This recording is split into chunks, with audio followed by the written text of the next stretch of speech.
ஸ்ரீமாத்ரே நம, சிவாய நம, ஸ்ரீ குருபியோ நம. சிவனுக்குரிய விரத தினங்கள் என்னன்றதை பார்க்குறோங்க.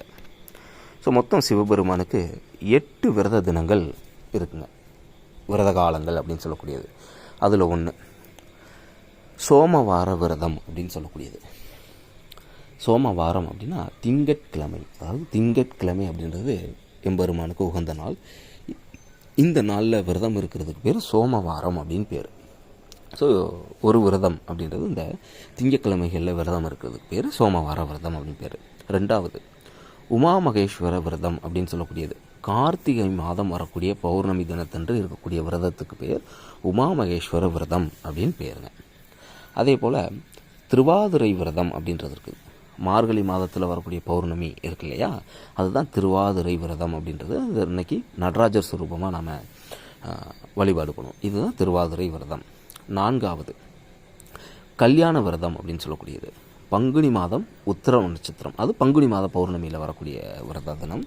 அந்த அன்னைக்கு பங்குனி மாதம் பௌர்ணமி அன்று இருக்கக்கூடிய விரதம் இந்த கல்யாண விரதம் அப்படின்னு சொல்லக்கூடியது. அந்த நாள் பாசுபத விரதம் அப்படின்னு சொல்லக்கூடியது. இது தைப்பூச தினத்தில், தை மாதம் வரக்கூடிய பௌர்ணமி இருக்கு இல்லையா, அதான் தைப்பூசம்.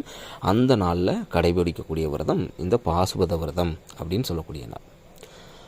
அஷ்டமி விரதம் அப்படின்றது வைகாசி மாதம் இருக்கு இல்லையா, அதில் வரக்கூடிய அஷ்டமி தினம். அதில் வளர்பிறை அஷ்டமி, வைகாசி மாதம் வரக்கூடிய வளர்பிறை அஷ்டமியில் வரக்கூடிய விரதம் அஷ்டமி விரதம் அப்படின்ற பேர்.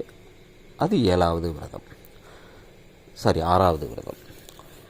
7வது விரதம் கேதார கௌரி விரதம் அப்படின்னு சொல்லக்கூடியது.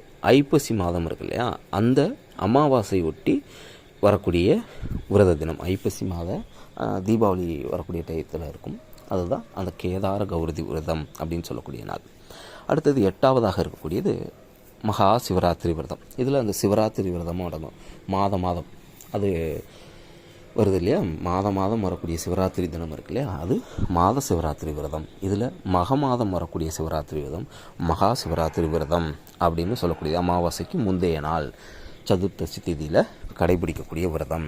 ஸோ எல்லா விரதத்துலேயும் தலையாயதா இந்த மாதம் வரக்கூடிய மகா சிவராத்திரி விரதம் இருக்குது. நாம் கேட்பதையெல்லாம் எம்பெருமான் ஈசனிடமிருந்து எல்லா வரங்களையும் பெற்றுக்கொள்ளக்கூடிய நாளாக இந்த நாள் அமைகிறது. நமக்கு வாழ்க்கையில் என்ன வேண்டுமோ அதையெல்லாம் ப்ளஸ் பண்ணுறதுக்கு தான் இந்த விரதம் இருக்குது. இதை முடிந்தவர்கள் எல்லோரும் தாராளமாக சரியான வழிமுறையில் நீங்கள் கடைபிடித்து பலனை பெற்றுக்கொள்ள வேண்டும் என்று கேட்டுக்கொள்கிறேன். ஸ்ரீமாத்ரே நம, ஸ்ரீ குருபியோ நம, சிவாய நம.